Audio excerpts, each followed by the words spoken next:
good evening from London and very warm welcome to you all on my channel Moment with Prasuna. Thank you so much for watching my previous video which was on confidence building.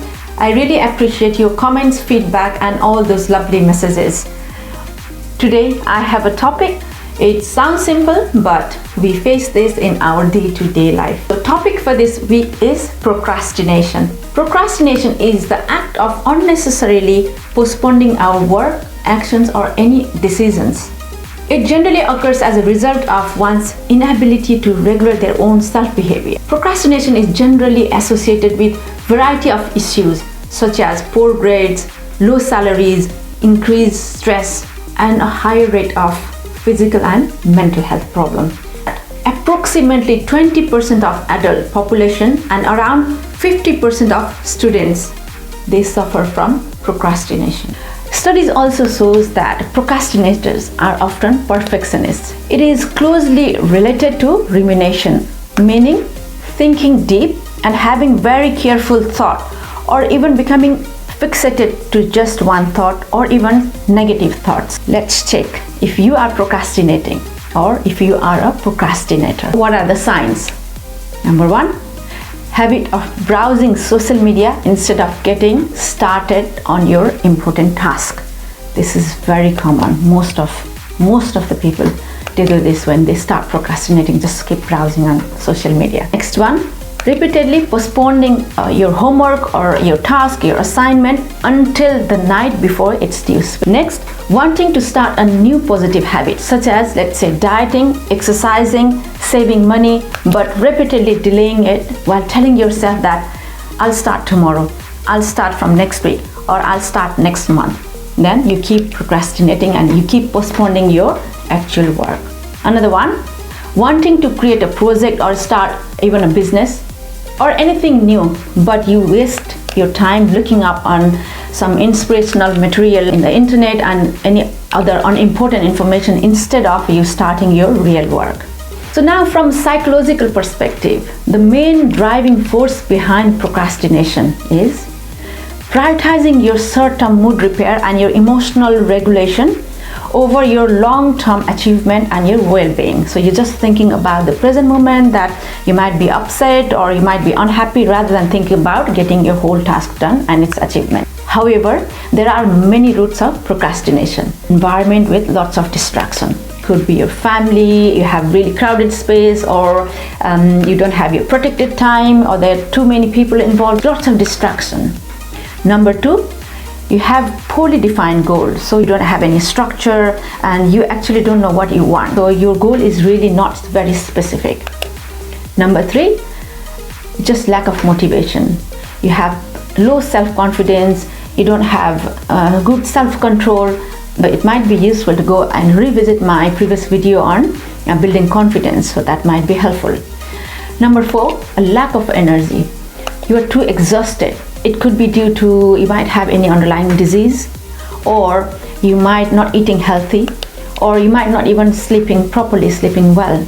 Number 5, you just don't like the task that you meant to do. You just hate that task. Number 6, fear of failure. You constantly think that you won't be able to be successful, or you fear that I won't do it well, so you have a lot of fear. And number 7, you have fear of receiving negative feedbacks from others, especially for those who can't handle negative criticisms. So you have a fear of getting bad comments. Number 8, anxiety, stress in your daily life. It could be your work, family stress, it could be any kind of stress and anxiety. Number 9, which is a big one and which I struggled during my masters as well, it's having lack of structure in your work. You don't know how to start or where to start. You think your work as a big problem and you think let's say for example, I want to give my own example. While doing my thesis, it was 20,000 and I felt this is a huge work and I was actually so exhausted thinking about the big piece of work. Then eventually I found that I was not structuring my assignment properly. When I started structuring, giving structure, that was super helpful. You really need to have a good structure about any work on anything that you would like to do. Number 10, You just think the work that you're about to do is very boring, or it's unpleasant and it's too hard. So you're just thinking too much and trying to complicate yourself. So without even starting your work, you're thinking and overthinking, making your task very complex. Or the task itself could be very huge, such as, let's say, filing your taxes, writing your big assignment like mine, which I did. So actually your task might be too big, too complex, and that's when in reality you do procrastinate. Number 12, we procrastinate in order to avoid suffering from any negative emotion at this moment. So let's say if you're thinking about any work to be done right now and you don't want to be unhappy just thinking about that particular work, that's when what you do is start postponing. Okay, I'm going to do it tomorrow, or I'll start next week, which means you don't want to make yourself unhappy at this very moment. At this point, you might already know that either you procrastinate or you don't. So if you do, how do you stop? So here are some tips which might be very helpful.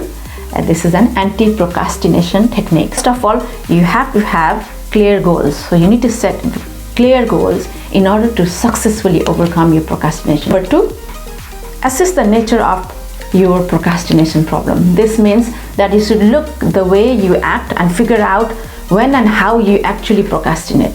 So you have to find out what actually makes you procrastinate, what actually makes you to push and postpone your work. This is important because procrastination is a complex phenomenon. So generalized solutions are often going to be less effective than a personalized one, because every individual is different. So everyone think in a different way, everyone perform in a different way. So once you find out what's the actual cause, that's when you can choose certain techniques. Number 3, you have to create a plan of action. For example, breaking large goal into small actionable tasks.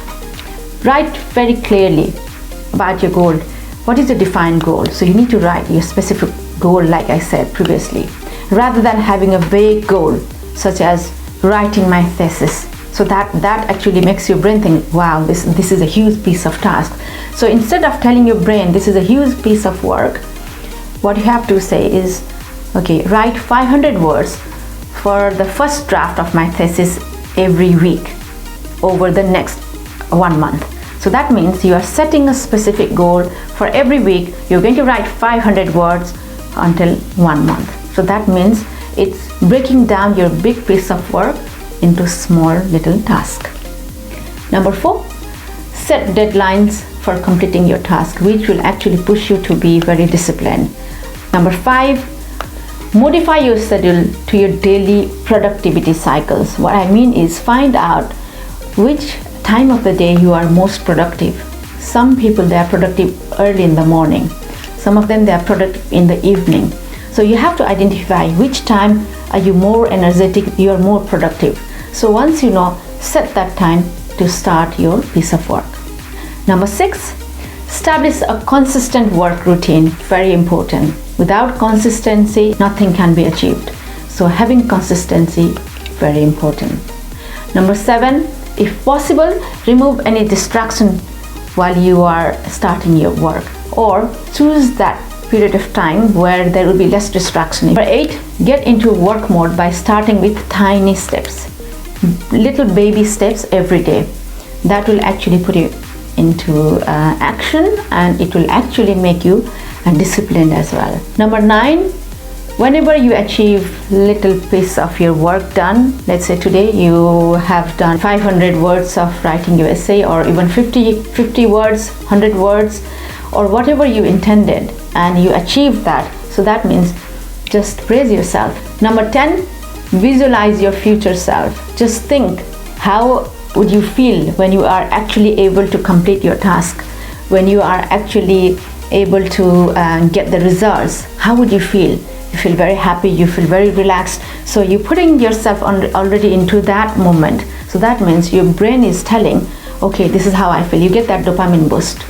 Number 11, deal with your fears. I think I have spoken about this fear in my previous videos as well. Fear is one of the biggest factors that hinders in every area of our life. Either it could be doing your assignment, it could be your relationship, it could be your work, it could be anything. Now is the right time to break those patterns and say no to procrastination. So stop from today. I hope this was helpful. If you find this video helpful, please do not forget to share among your friends, family and colleagues. And also please do hit the like button, share and subscribe my channel. I would really appreciate. Thank you for watching. I will see you again in my next video with different topic. Until then, bye bye and take care.